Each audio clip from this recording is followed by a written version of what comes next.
Hello, I'm Suni Williams. I'm up here on the International Space Station. So this is Node 2. This is a really cool module. Of course, most of these modules you'll see they have 4 sides and they're put together. That way we could sort of work on a flat plane, either a wall, a floor, another wall, or the ceiling. But you know, again, all you have to do is turn yourself and your reference changes. The reason I'm bringing that up is because this is where 4 out of 6 of us sleep. And so people always ask about sleeping in space. Do you lie down? Are you in a bed? Not really, because it doesn't matter. You don't really have the sensation of lying down.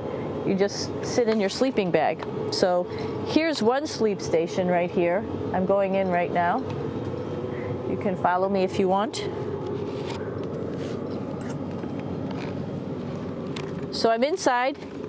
It's sort of like a little phone booth, but it's pretty comfy. I've got a sleeping bag right here that we sleep in, so we don't have sort of like a little bit of a cover. We don't fly all over the place. But you know, you can sleep in any orientation. I have it sleeping, feeling like I'm standing up right now, but like you saw, I'm on the floor. But it doesn't matter if I turn over and I sleep upside down. I don't have any sensation in my head that tells me that I'm upside down, so it really doesn't matter. The sleep station is also like a little office. We've got a computer in here. As you can see, we've got a couple little toys. I've got some books. I've got some clothes and other things that make it sort of like home. I'm coming out. And just for reference, that's one sleep station. This one's another. Right here. There's one on the ceiling, if you want to call it. Right here. And then there's a 4th on the other wall over here. So all of us sleep in a little bit of a circle. All right, come on back. There's more to show you.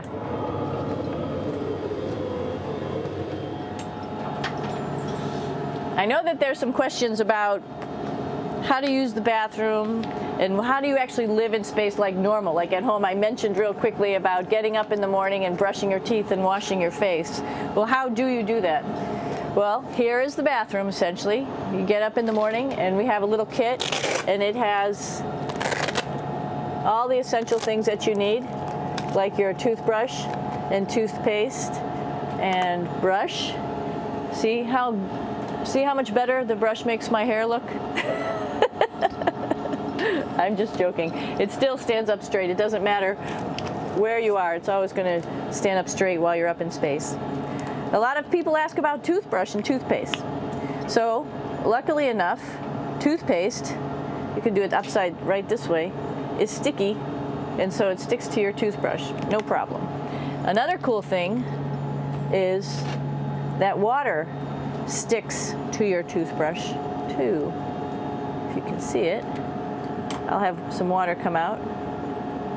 The water is pretty neat up in space. It'll stick to your toothbrush and it will make a big bubble. And that's just by surface tension. And then you can drink it. So a lot of people ask about what do you do with the toothpaste after you brush your teeth.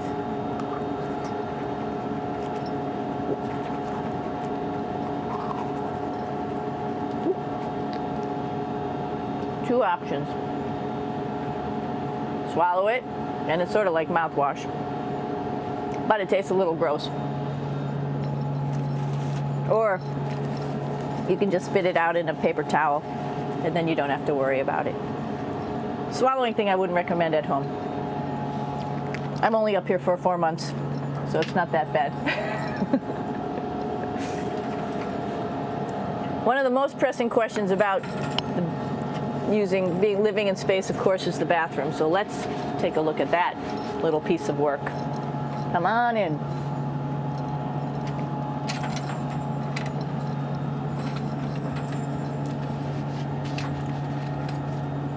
Here we are at the throne. This is awesome. You might see the little You might have noticed the little moon on the outside. This is our orbital outhouse right here.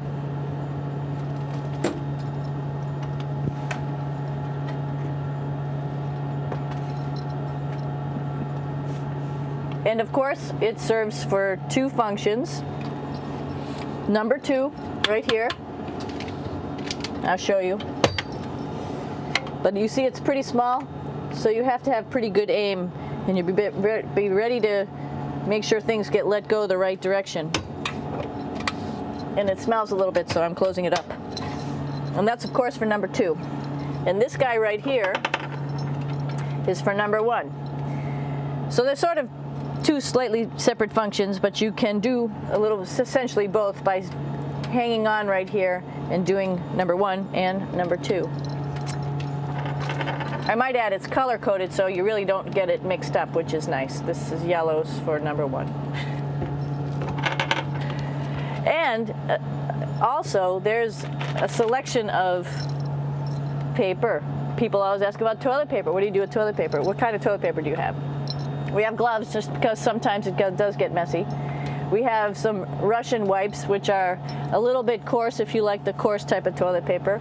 We have some nice tissues, which are nice and soft if you like soft toilet paper. We have Huggies, just for any cleanup. You know, we were all babies once, and this sort of helps.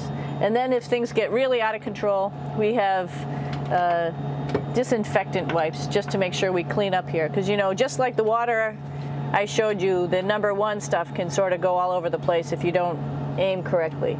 And did I mention both of these have a little bit of suction, so they should keep things going in the right direction. But like I said, sometimes things get a little out of control if you are out of control yourself flying around. So we have lots of protective stuff. And of course, you do have your privacy. There's a little door, so other people know that you're in there.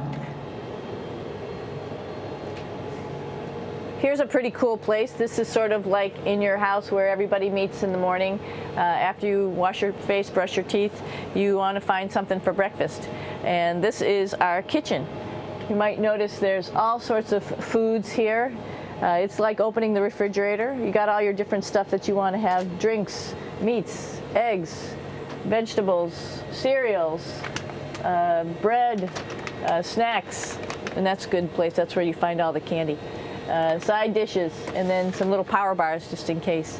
So we have all this type of food. Some of it is dehydrated, and so we have to hydrate it, fill it up with water. Some of it is all ready-made, and then all we have to do is heat it up. So something like this, I'm pulling out barbecued beef brisket. Pretty yummy. Not only is this food made in the US, but we also have food here from Japan. We've got Russian food. As you can see, all these red containers are filled with food that's from Russia.